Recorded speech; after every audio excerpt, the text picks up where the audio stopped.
World, this is Trevor with Daddy Chronicles, episode number 11.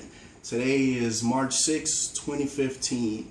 Today I want to do it kind of different. Normally you hear me talk about how my wife's doing and everything, but today I have a special guest with me, my cousin Steven. Say, what's up, Steven? Hey, what's going on? Steven recently welcomed his first child into the world a little less than a month ago. So I just kind of want him to tell you guys what that experience was like, because a lot of times we hear everything from the view of the mother, but never the view of the father that was right there. So I guess my first question is, what was the birth of your child like? No words can explain. It's a beautiful experience. I mean, from start to finish, I mean, whatever issues that you had with people, whatever problems that y'all have, once you witness the birth of life entering in this world, listen, I mean, it's priceless. It's priceless. I mean, even holding her. I mean, personally, I don't care how tough a guy say he is that he doesn't cry. When you witness, especially your first child coming into this world, it'll break any man down, because it broke me down. It just made whatever issues I've had go right through the door and start focusing on what's important, which now is family. So how was the whole birthing process for you though? Like, you actually sat there and watched her come out? Watched every bit of it. I'm not gonna do that. Watched every bit of it. Listen, once you witness I sat there for 48 hours. She was in labor for 48 hours. That's a very long time. A long time, 48 hours. From the point till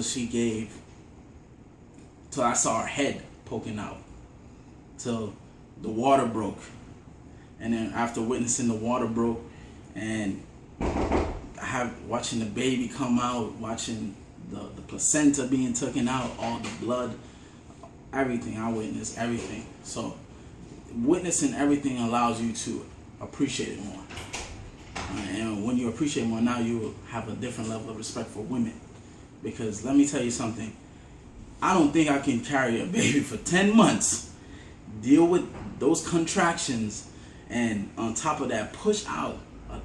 By the way, my baby was 8 pounds, 12 ounces. And she's a big girl. And my, by the way, fiance is a small in the frame, so she's not a big girl. So yeah, very petite. Very petite. Very petite. Very petite young lady. So when you see her push out this beautiful baby, I mean, I'm glad you said your fiance. This is what we notice a lot. Men tend not to be a part of the whole thing. It's like, oh, we get you pregnant, you deal with that, let me know when the baby gets here. You guys know me, I'm there every step of the way. And also my cousin Steven, he lives in another state, but he's always there, always on the phone, always wants to know what's going on.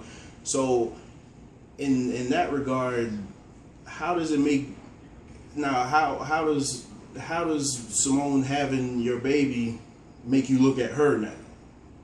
well, I mean, in regards with other men, I mean, sometimes it has a lot to do with upbringing. A lot of guys may not have that father figure, so they don't know how to be men, because there's a difference between a boy and a man. And you know, I always wanted that family figure, especially in my life, because you know, I was born in Jamaica. My dad lived in the States while my mother was in Jamaica taking care of me. So I've always wanted to create that family that I always saw on television, as far as where you know, you have the mother and you have the dad. And I didn't understand the importance of how much a father inside of the house plays a significant role, which seems to be forgotten nowadays because the roles have changed.